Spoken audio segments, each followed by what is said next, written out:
Alright, so here's some more AOC. Apparently she's doing some Q&A. I'll take a listen as she gets chewed up. First woman, none of this matters unless there's a nuclear war, which you voted to send arms and weapons to Ukraine. Tulsi Gabbard, she's left the Democratic Party because they're a bunch of war hawks. Okay? You originally voted, you ran as an outsider, yet you've been voting to start this war in Ukraine. You're voting to start a thermonuclear war with Russia and China. Why are you playing with the lives of American citizens? You're playing with our lives. There will be no neighbors if there's a nuclear bomb. You voted to mobilize and send money to Ukrainian Nazis. You're a coward. You're a progressive socialist. Where are you against the war mobilization? So yeah, first off, when Trump was president, he was tweeting mean stuff about North Korea, about his button being bigger or whatever, and the left-wing media was doomsaying about how he was going to start World War III, a nuclear holocaust.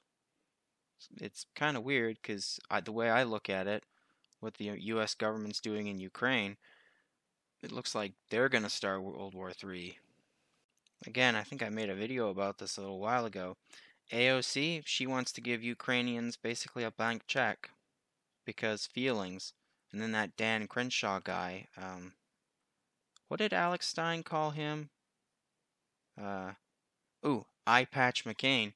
He talks about, the Ukrainians killing Russian soldiers and how it's a good thing.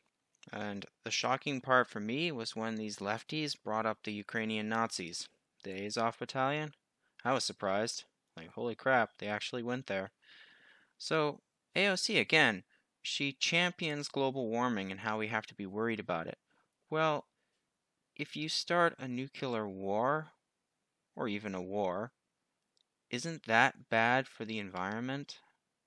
I mean, this is the same person who said the world was going to end in like 12 years, so don't believe me?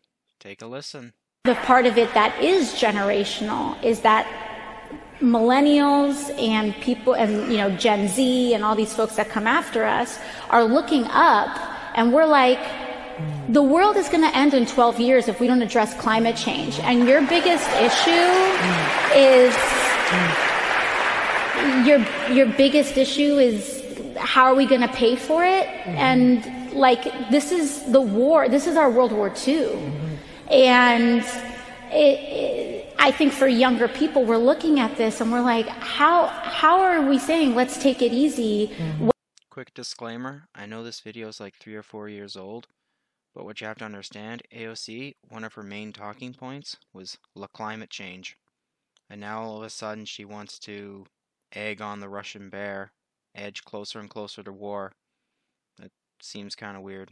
Take me, for example. If I cared about the climate as much as she claims to, I'd be trying for peace, inroads, try to open a dialogue, something, to avert war.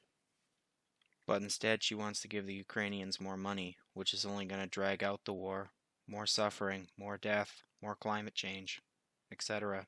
And on the topic of war, she actually went there. She said climate change is this generation's World War II. Really? Then why are you pushing for war? Because, what happens to the world if people start throwing nuclear bombs all over the place? So in summary, to me, this AOC person, she's trying to stay relevant. First it was the climate change, that died down a bit, and now this Ukrainian stuff is popular, so she's trying to latch onto that. And I think I've said this in a few other videos, when you have billions of dollars of money going all over the place, some of it doesn't get to where it's going, if you understand my meaning. But anyway, it's nice that these lefties are actually waking up and, eating their own, because that's always nice to see. Alright, that's it for my little ramble. Take care.